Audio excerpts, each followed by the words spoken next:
I recently faced a nightmare no one should endure. A spoiled rich kid threw a wild party on my land and trashed my home, all because his mommy convinced him it was some unused community space. The irony, the only thing I'd left unused was the badge tucked in my back pocket until they pushed me to pull it out. Let me take you back to the start. Out here at Peaceful Pines Ranch, the badge stays stashed, but the land, that's my soul to guard. The air carries the crisp scent of pine, the fences are weathered but true, and the quiet isn't empty, it's hard-won. My oldest friend Sarah swears this place has a heartbeat. We grew up kicking up this dirt, and now we tend it together. No speeches, just names etched in stone, a sacred stillness we protect. We don't take kindly to noise out here, especially not disrespect. Then there's Buddy Leo, who's been part of this ranch longer than the barn roof's been sagging. He's head of security, more likely to arm wrestle a raccoon than shoo off a trespasser, but his loyalty runs deeper than sunrise. He wears his cowboy hat like it's armor, and once dreamed up a squirrel-powered postal system. Sarah rolls her eyes. But deep down, we both know Buddy's more than comic relief. He's family. When trouble brews, even he knows when to drop the jokes. Lately, though, that hard-won quiet's been slipping through our fingers over the ridge. They've thrown up a new housing sprawl. Fancy homes dubbed Whispering Oaks Estates. But, whispering about it, it's more like loud parties and people who think rules are for other folks, their homeowners association. The HOA is run by a lady named Karen. I've heard stories. She's got a reputation for being, let's say, particular, and not in a good way, more like a hornet looking for a place to sting. I try to be a good neighbor, I really do, but some folks make it hard. They see my old fences and my dusty work truck, and they think I'm just some hired hand easily pushed around. They don't see the badge I wear when I'm on duty, or the steel in my spine that comes from years of keeping the peace, one way or another. This afternoon, the air was warm and smelled like pine needles and damp earth. I was out near the Memorial Grove, checking the fence line. Sarah was supposed to come by later. We were planning to put up some new birdhouses she'd painted. Buddy, that's usually when trouble likes to knock. I started to hear it, then a faint thumping noise. Bass music too loud to close.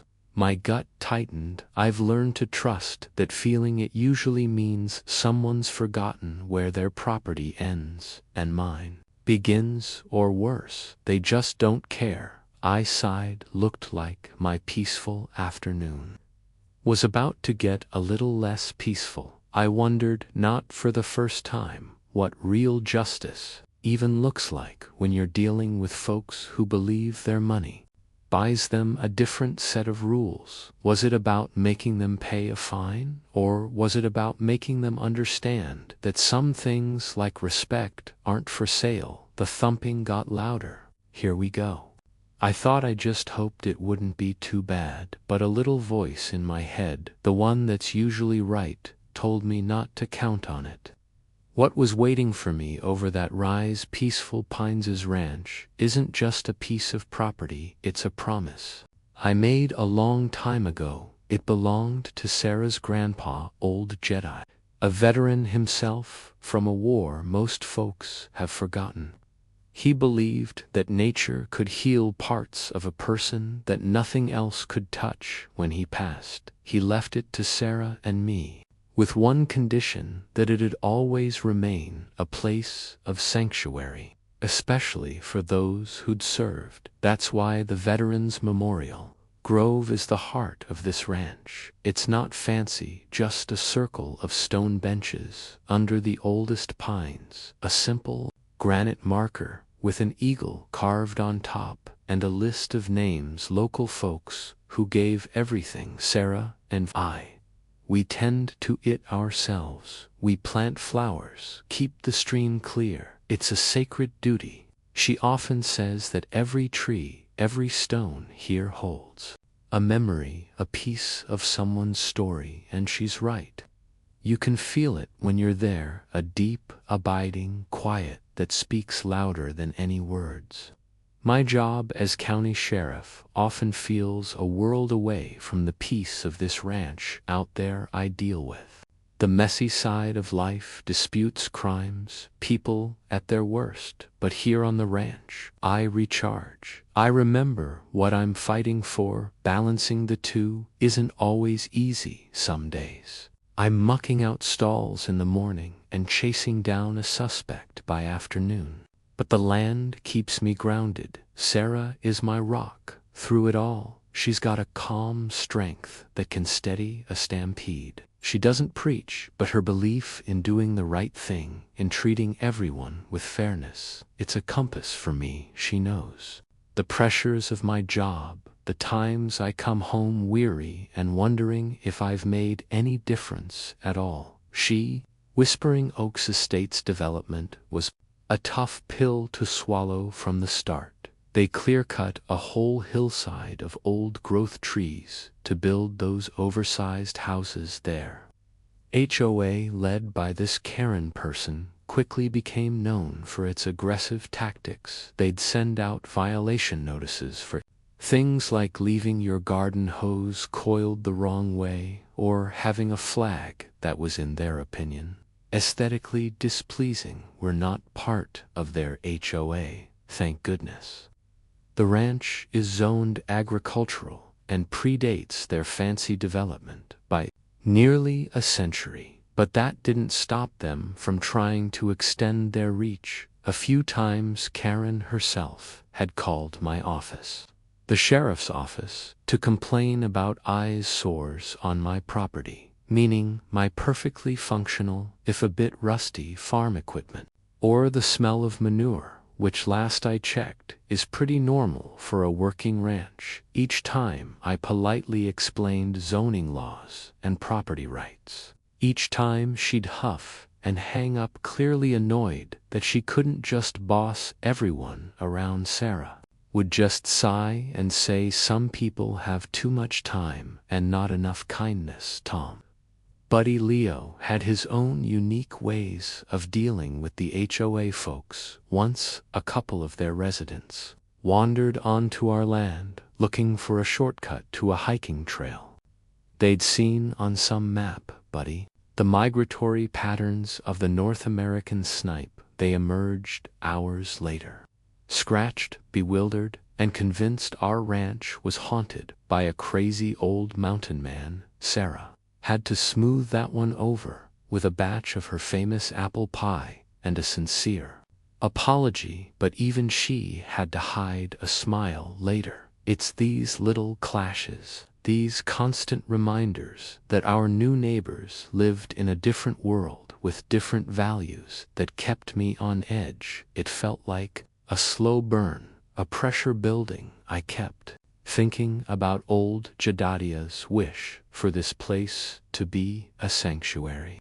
How do you protect a sanctuary when the world outside seems determined to encroach, not with malice perhaps, but with a profound, unthinking entitlement? What does justice mean when it's not a crime being committed, but a way of life being disrespected, a peace being shattered by 1,000 tiny cuts? That thumping music getting louder felt like another one of those cuts, maybe a deeper one this time. I had a bad feeling this wasn't going to be solved with apple pie. What fresh new headache was brewing just over that hill, and how far would they push things?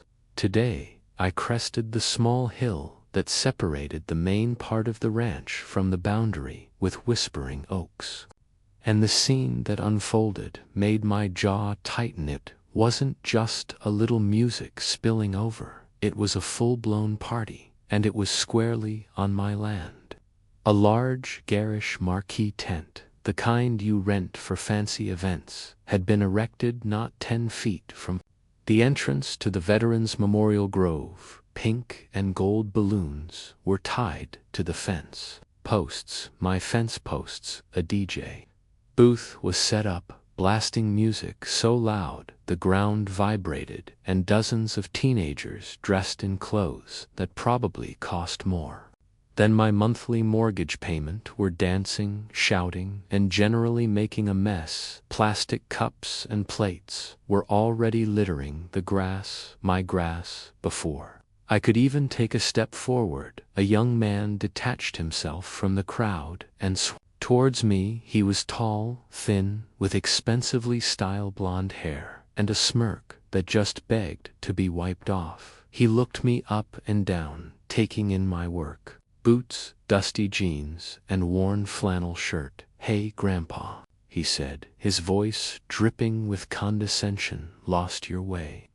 The service entrance is around back, though I don't think we ordered any more hay bales." Some of his friends snickered. I felt that familiar, slow burn start in my chest, but I kept my voice. "Even this is private property, son," I said, my eyes scanning the scene, already cataloging the damage. "This party needs to move now." He actually laughed. "Private property?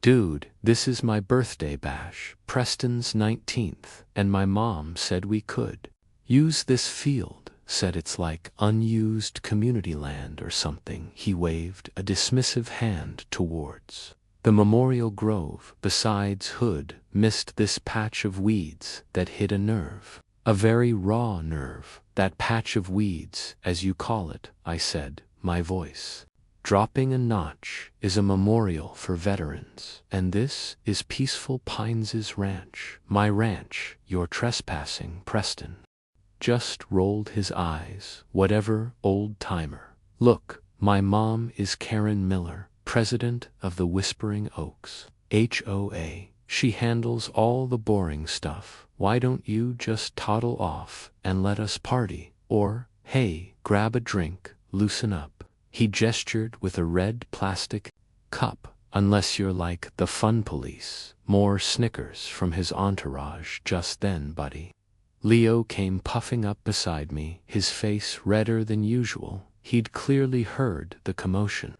"Now see here, you young whippers snappers," he declared, brandishing a rusty garden hoe he must have grabbed from the shed. "This here is Sheriff Tom's land, and that grove is sacred. You can't just put your bouncy castle here." There was no bouncy castle, but Buddy Leo was on a roll. Preston and his friends looked at Buddy Leo like he just landed from Mars. Preston smirked. "Sheriff, is this old dude your deputy? Then the one who directs traffic for the cows?" He made mooing sounds. Buddy Leo sputtered. "Why, I ought to. I'll have you know General Cluckington has more sense than the lot of you." I put a calming hand on Buddy Leo's shoulder. He was all bluster, but I didn't want him getting hurt or escalating things in the wrong way. "Buddy," I said quietly, "it's okay. I'll handle this." To Preston,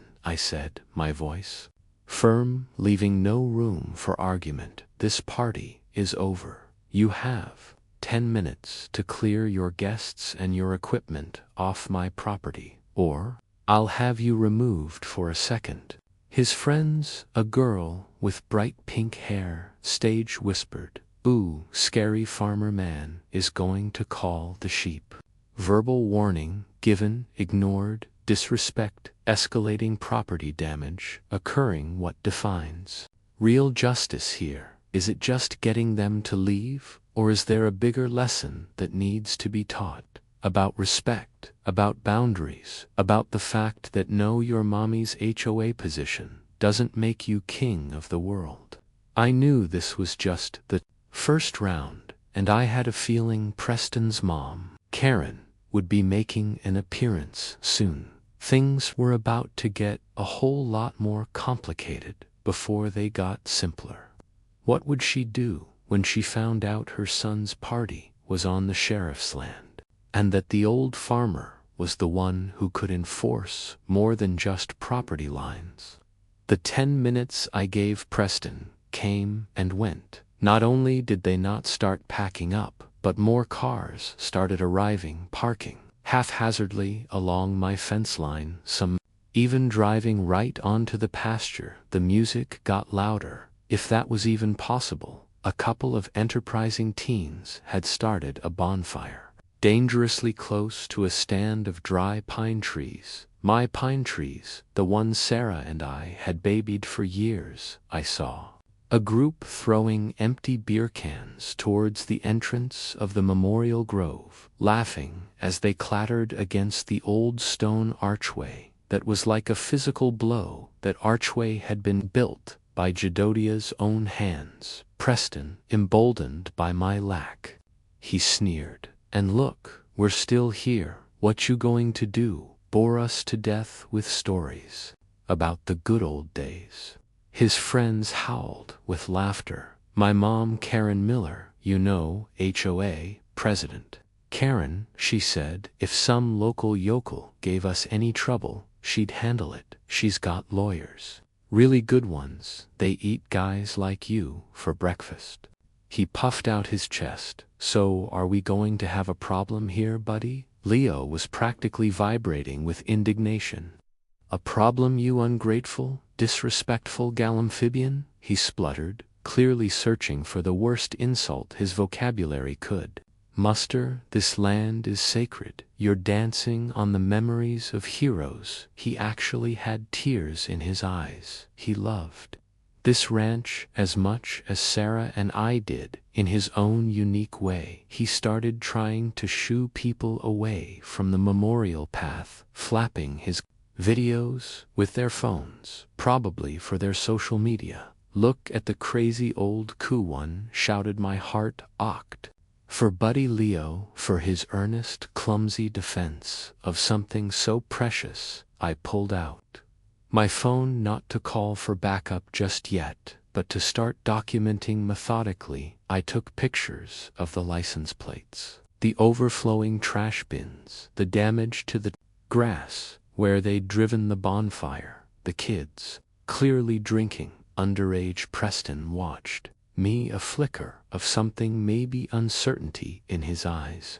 "What are you doing?" he demanded. "Taking pictures for your scrapbook. My mom will sue you for harassment if you point that thing at me." I ignored him, continuing to pan across the scene, getting wide shots, close-ups, every piece of litter, every rut in the soil, every act of disrespect was a nail in their coffin. Legally speaking, my training kicked in before it got completely out of hand, or before someone got hurt, especially with that bonfire. But I also knew that just marching in and making arrests at a party full of teenagers, many of them wealthy and connected, could turn into a political nightmare, even for the county sheriff especially.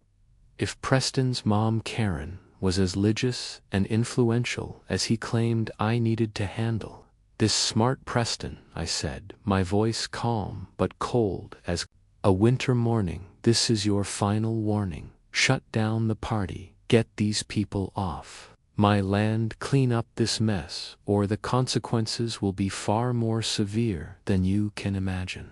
He tried to bluster. Yeah, right. Consequences from who? The squirrel Petroba. His voice lacked its earlier confidence. The sight of my phone, methodically recording everything, seemed to have planted a seed of doubt. I made a quiet call, not to 911, not yet. I called Deputy Miller, no relation to Karen, thankfully. Dave Miller is young, sharp, and knows how to handle things discreetly. Dave, I said, keeping my voice low, I've got a situation out at my ranch, trespassing, property damage, underage drinking, the works. A big party seems to be connected to some folks from Whispering Oaks. I could almost hear Dave's sigh on the other end. He knew about Whispering Oaks. How many, Sheriff? He asked. 50, maybe more. And escalating. I told him to stand by, to be ready to roll with a couple of units if I gave the word, but to hold off. For now, I still wanted to give Preston a chance to see reason, or for his mother to arrive, and perhaps, just perhaps, act like a responsible adult, though given her reputation, I wasn't holding my breath. What defines real justice in a situation like this? Is it swift and overwhelming force, or a more measured approach that allows the offenders to dig their own hole deeper and deeper until there's no way out but through the legal system? I was betting on the latter. The deeper they dug, the harder it would be for even Karen's lawyers to explain away. The stage was set. All I needed now was for the main actors to play their parts, and I had a feeling Karen Miller was about to make her grand entrance, just as I was thinking about Karen. A sleek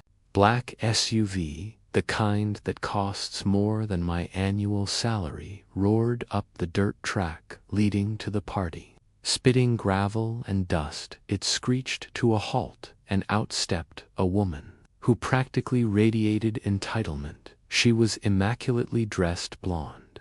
President extraordinaire and Preston's mother. I braced myself. This was the moment of truth. Would she be reasonable, or would she pour gasoline on? This is his land, and he's threatening to call the cops. Karen didn't even glance at the chaos of the party, the litter, the bonfire, the loud music. Her gaze fixed on me, cold and appraising. She walked towards me, her expensive heels sinking slightly into the soft earth of my pasture. She stopped a few feet away, looking me up and down with the same disdain her son had shown. "And you are?" she asked, her voice clipped and imperious. "I'm the owner of this property," I stated, keeping my voice level, "and I've asked your son and his guests to leave. They are trespassing, causing damage, and there's underage drinking." Karen let out a short, sharp laugh. "It wasn't a pleasant sound, my son," she said, drawing out the words, "is having a birthday party, a harmless celebration. As for this land," she waved a manicured hand dismissively, "Preston told me it was a small donation to your farm." The implication was clear. She thought she could buy her way out of this. "Buy me off, buddy." Leo, who had been hovering nearby, puffed up again. "It ain't no misunderstanding, ma'am. This is Peaceful Pines Ranch, and that there," he pointed a shaky finger.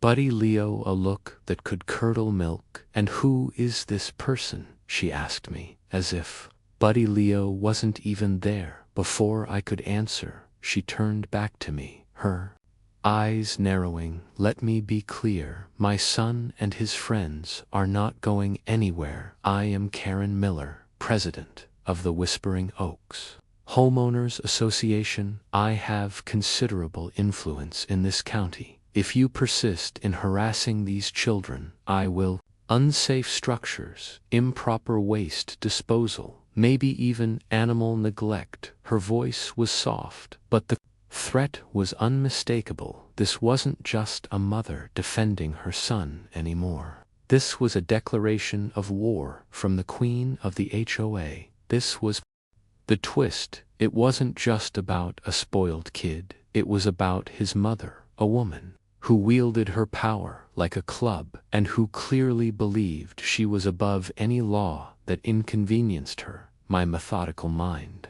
kicked into a higher gear. She was threatening me on my own land after her son and his friends had caused damage and shown blatant disrespect. The sheer audacity was breathtaking. "Ma'am," I said, my voice dangerously quiet, "threatening a landowner who is trying to protect his property is not a wise course of action." Karen smiled, a thin, unpleasant curving of her lips. "Oh, I think I know what's wise, mister. Whoever you are, I know people. Important people. The mayor is a personal friend. The county commissioner plays golf with my husband. Do you really think a dirt farmer like you stands a chance against us?" She actually chuckled. "Now be a good little man and run along, or better yet, you can help clean up when the party's over. We might even give you a tip." This was it, the moment where things could go one of two ways. I could back down cowed by her threats and her connections, or I could stand my ground. But it wasn't just my ground anymore, it was Jedediah's legacy. It was Sarah's peace of mind. It was for every veteran whose memory was honored in that grove. What defines real justice when you're facing someone who believes they are the law? Someone who uses their wealth and status as weapons. It means you don't flinch, you don't bend, you show them what real law, real authority actually looks like. Her arrogance, her utter conviction that she could bully and buy her way through anything, was about to meet an immovable object. She thought I was just some dirt farmer. She had no idea who she was really dealing with, and the surprise, I suspected, was going to be epic. What would her face look like when the dirt farmer revealed his other job? Karen Miller stood there, radiating smug confidence, clearly expecting me to tuck my tail and slink away. Her threats about code violations and influential friends hung in the air, heavy and ugly. For a fleeting moment, I considered the path of least resistance. She was right about one thing: a legal battle with someone like her could be messy, expensive, and time-consuming. Even if I was completely in the right, she could tie me up in court for years, drain my resources, make my life miserable with nuisance complaints. Was defending this patch of grass, this principle, worth all that potential trouble? Was it worth the stress it would undoubtedly put on Sarah, on Buddy Leo, on the quiet life we cherished here? Then she sweetened her offer, or so she thought. "Look," she said, her tone shifting to one of false magnanimity, as if she were bestowing a great favor. "I can see this has been upsetting for you. Why don't I write you a check, say $500 for the inconvenience, and for the use of this charmingly rustic field? We'll even have our party planners clean up afterwards. Mostly consider it a generous donation from the Whispering Oaks. $500 to pay for the desecration of the memorial grove's entrance, the trashing of my pasture, the bonfire scorching the earth near my pines, the underage drinking, the trespassing, and the sheer, unadulterated arrogance of her and her son. It was more insulting than her threats. I thought of Sarah. How her eyes would flash with quiet anger if she heard this offer. She who believed in fairness above all else. I thought of old Jedediah, who poured his heart and soul into this land, hoping it would be a place of respect. I thought of the names on that granite marker in the grove, men and women who had sacrificed everything, their memories now being treated as less important than a teenager's birthday party. What would they think if I took the money and looked the other way? Buddy Leo, bless his cotton socks, seemed to read my mind, or at least my hesitation. He sidled up, looking pale but determined. "Don't you do it, Tom," he muttered, just loud enough for me to hear. "This ain't about money. This is about right and wrong. General Cluckington himself would rather be stew than see you take blood money from these fancy pants Philistines." His accidental eloquence, comparing the situation to the fate of his prize rooster, was so quintessentially Buddy Leo, it almost made me smile. But his words, however comically phrased, struck a chord. He was right. This wasn't about money. It wasn't even just about property damage anymore. This was a moral crossroads. The core question echoed in my mind: what defines real justice? Is it a quiet, life bought by compromise and turning a blind eye to wrongdoing? Or is it standing firm for your principles even when it's hard, even when it's risky? Is justice merely the absence of conflict, or is it the active pursuit of accountability, Karen? Miller and her son weren't just being careless, they were actively contemptuous of everything this ranch stood for. They believed their wealth and status put them above common decency, above the law. If I let this go, if I took her insulting offer, I'd be validating that belief. I'd be saying that yes, money can buy silence, that rules are indeed only for the little people. And what kind of sheriff, what kind of man would that make me? I looked Karen Miller straight in the eye. The slight smile was gone from my face. My voice, when I spoke, was flat, devoid of emotion, but with an undercurrent of something she clearly didn't expect. Ma'am, I said slowly, your offer is declined. Your son and his guests have broken several laws. They have damaged private property. They have shown profound disrespect for a memorial dedicated to United States veterans, and you have attempted to intimidate a witness and bribe a landowner. Each word was carefully chosen, a methodical laying of the groundwork for what was to come. Her eyes widened slightly, the condescending smirk flickered. Maybe she was starting to realize this dirt farmer had a vocabulary. But she still didn't get it. Not really. She was still thinking in terms of leverage and negotiation. She had no idea that the game had changed, that she wasn't holding any of the cards. Compromise, there would be accountability. Real justice demanded it, and I was about to deliver it. The only question now was how shocked she'd be when she found out exactly who she'd been trying to bully. The anticipation was a cold, satisfying knot in my stomach. The moment hung heavy in the air. Karen Miller stared at me, her perfectly plucked eyebrows arched in disbelief. Preston looked from his mother to me, a nervous energy starting to replace his earlier bravado. The party music still thumped, but it seemed a little more subdued, as if the parters themselves sensed a shift in the atmosphere. Declined, Karen repeated, as if I'd spoken in a foreign language. Are you deaf, old man, or just stupid? I told you who I am. I told you what I can do. She took a step closer, lowering her voice into a conspiratorial, threatening hiss. You're making a very big mistake, a mistake you'll regret for a very long time. I let her threats wash over me, years on the force, dealing with every kind of lowlife and bully had given me a thick skin. Her words were just noise. It was time to cut through it. No, ma'am, I said, my voice still quiet, but carrying an authority that made her blink. The mistake was made.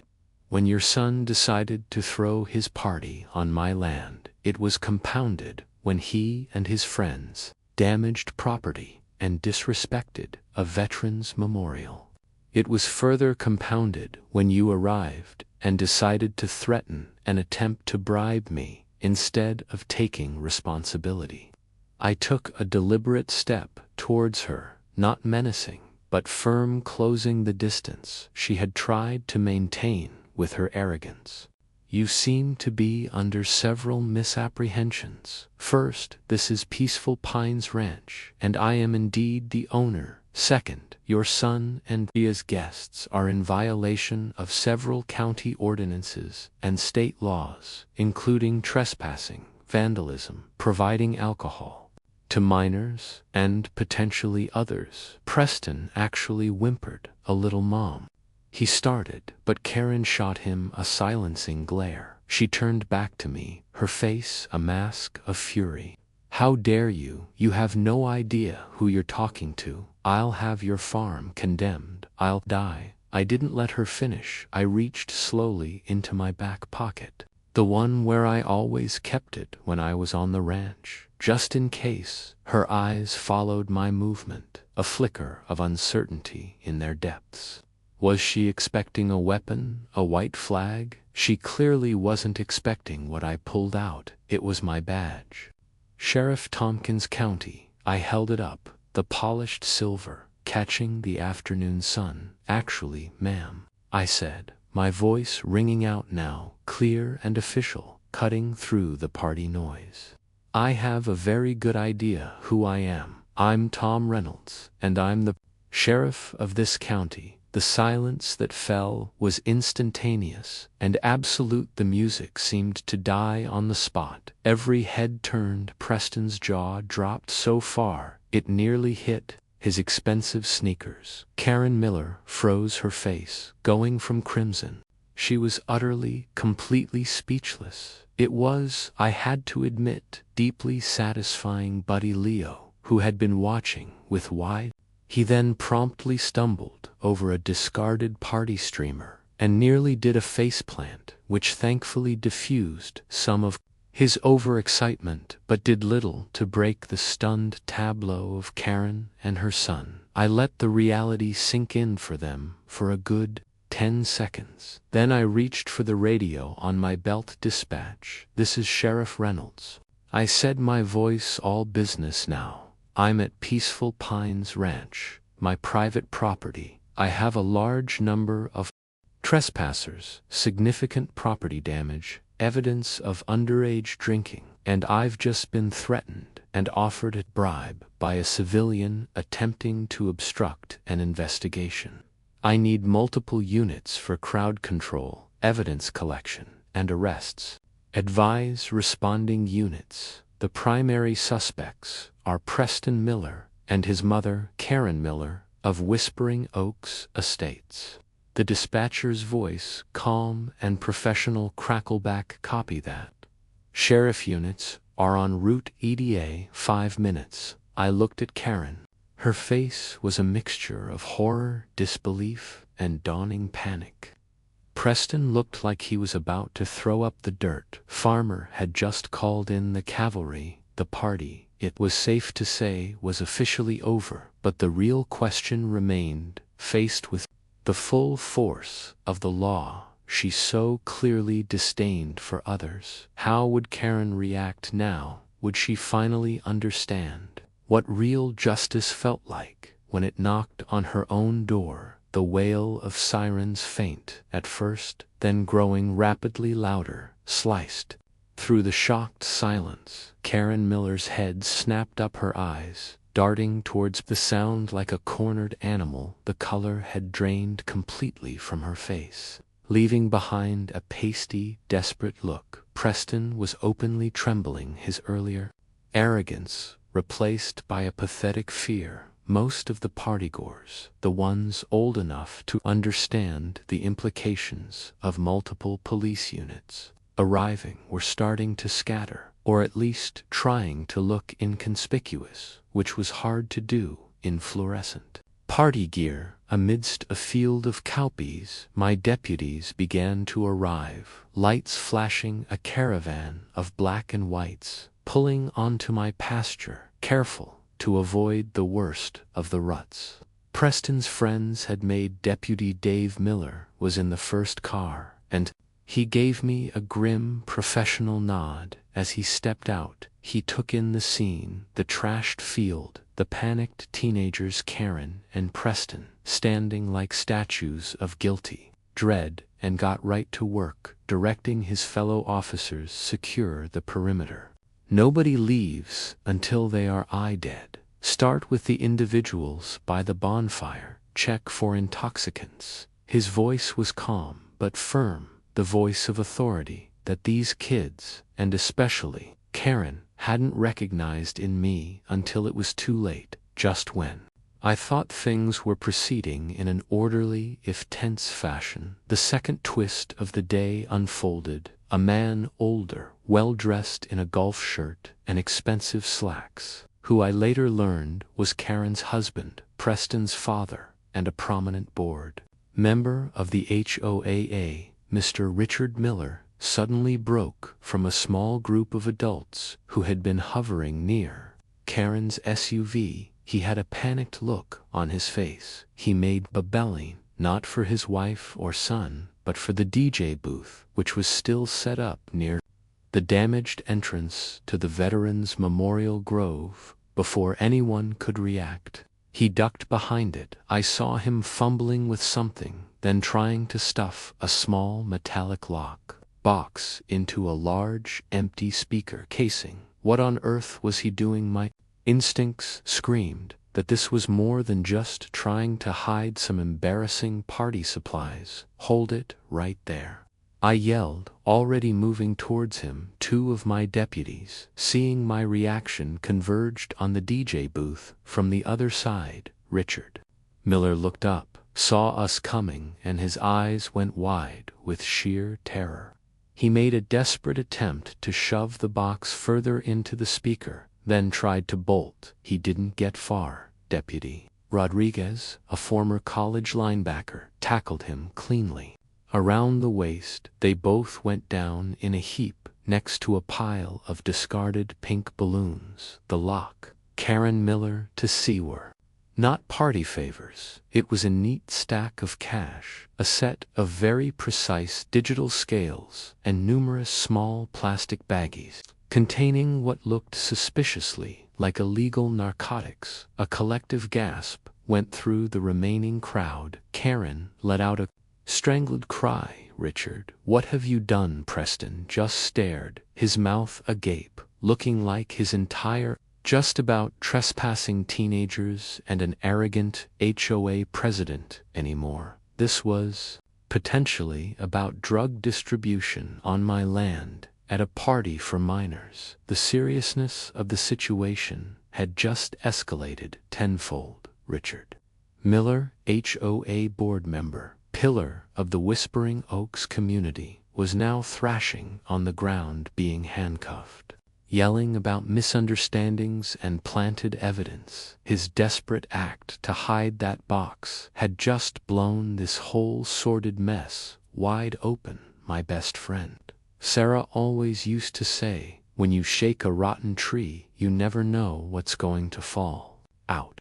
We'd shaken the tree of entitlement and arrogance, and something far uglier than spoiled teenagers had just crashed to the ground. Now the question of what defines real justice had taken on a much darker, more complex dimension. It wasn't just about teaching a lesson in respect anymore. This was about serious crimes with serious consequences. Into high gear, this was no longer just a local matter of trespassing and property damage. Federal laws could be involved, especially concerning drug distribution and possibly even money laundering. Given the amount of cash my deputies, professional to the core, handled the sudden escalation with grim efficiency. Deputy Rodriguez read Richard Miller his Miranda rights, while another deputy began carefully collecting the contents of the lockbox as evidence, photographing everything before bagging it. Richard Miller had stopped thrashing and was now a blubbering mess. The box before that, someone must have planted it. His pleas fell on deaf ears. The evidence was damning. Karen Miller looked like she'd been paxed. Her face was ashen, her eyes darting between her now cuffed husband, her terrified son, and me. The fight seemed to have completely drained out of her. All that bluster, all that arrogance had evaporated, replaced by raw, unadulterated fear. She tried to approach her husband, but Deputy Chen gently but firmly blocked her path. Ma'am, you need to stay back. This is now a crime scene on my ranch, started by her son's party. The irony was thick enough to choke on. Preston, meanwhile, had sunk to the ground and was openly sobbing, big gulping cries of a boy. The deputies fanned out systematically, ID every single teenager and adult. Guest names were taken, statements were gathered. The bonfire was Buddy Leo, who had initially been rendered speechless by the drug discovery, had found his voice. Again he was now assisting by offering very loud, very unhelpful advice to the deputies. "Make sure you check their socks, officer." He'd bellow, "Bad guys always hide stuff in their socks or their hats, especially fancy hats." I had to send. Seen or accidentally insulting a federal agent, should one arrive later. The meticulous process of law enforcement took over. My deputies photographed the damage to the Veterans Memorial Grove entrance, the beer cans, the litter, the ruts in the pasture. Every detail was noted. Statements were taken from the teens, many of whom were now scared straight and more than willing to talk, especially about where the alcohol had come from, and if they'd seen any drug use. Karen Miller and Preston were also formally cautioned and informed they would be facing charges ranging from trespassing and contributing to the delinquency of minors to, in Karen's case, attempting to bribe an officer and obstruct an investigation with her husband, now implicated in serious felony drug charges. The Miller family was facing a catastrophic legal nightmare. Just stood there, broken and silent, watching her life unravel as the sun began to dip below the horizon, casting long shadows across my now trampled pasture. The last of the party guests were processed and allowed to leave, most likely into the waiting arms of furious parents. Richard Miller was taken away in a squad car destined for the county jail. Karen and Preston were told they would be contacted by detectives regarding formal charges and court appearances. The flashing lights of the patrol cars illuminated a scene of utter disarray, a stark contrast to the peace that usually reigned over peaceful Pines. It was a mess, but it was a controlled mess. Now the law was taking its course. Methodically, relentlessly, my gritty resolve had seen me through. My protective instincts for my land and its legacy had been validated, and my methodical approach had ensured every I was dotted and every T crossed. This showdown wasn't just about a spoiled party, it was about upholding the very fabric of respect and order that people like the Millers thought they could tear apart without consequence. What defines real justice? It's not just the arrests, it's the entire process, the slow grinding wheels, ensuring that no one, no matter how wealthy or connected, is above the law. The full consequences were yet to unfold, but one thing was certain: the entitled bubble of Whispering Oaks had been burst in a very spectacular, very public way, and the lesson, I hoped, would be a lasting one. The days and weeks that followed were filled with legal proceedings and the slow work of healing the land. The Millers' world had indeed crumbled. Richard Miller faced serious federal charges on top of local ones. His attempt to hide his crimes had only made things worse. Karen lost her position as HOA president almost immediately. The scandal too big even for Whispering Oaks to ignore. She and Preston faced significant fines, mandatory community service, which by a delightful stroke of judicial irony included cleanup duty along county roadsides, and a very public humiliation. Preston, I heard, was getting some much-needed counseling. Buddy Leo, of course, became a local legend in his own mind, recounting his role in the great party bust of peaceful Pines to anyone who would listen, embellishing it a little more each time. General Cluckington, he claimed, had provided critical intelligence by crowing at precisely the right moment to distract the villains. Sarah and I worked together to restore the damage to the ranch. We reseeded the pasture, repaired the fence, and spent hours cleaning the area around the Veterans Memorial Grove. We held a small, quiet ceremony there with a few local veterans, rededicating its peace. One crisp autumn afternoon, Sarah and I were sitting on the porch, watching the leaves turn gold, Buddy. The peace of the ranch felt deeper now, more resilient. It had been tested and it had held, you know, Tom. Sarah said softly, "Old Eudodia would have been proud you stood up for what this place means." I nodded. Real justice, I'd come to understand even more clearly, wasn't about revenge or even just punishment. It was about restoring balance, about accountability, and about drawing a clear line in the sand against arrogance and disrespect. It was about ensuring that a sanctuary remains a sanctuary. The law had been upheld, yes, but more importantly, a powerful lesson had been delivered. Respect isn't optional, and on this ranch, true justice, though sometimes slow, always finds its way. Buddy Leo triumphantly held up one perfectly sorted acorn. Maybe some lessons, even for squirrels, eventually sink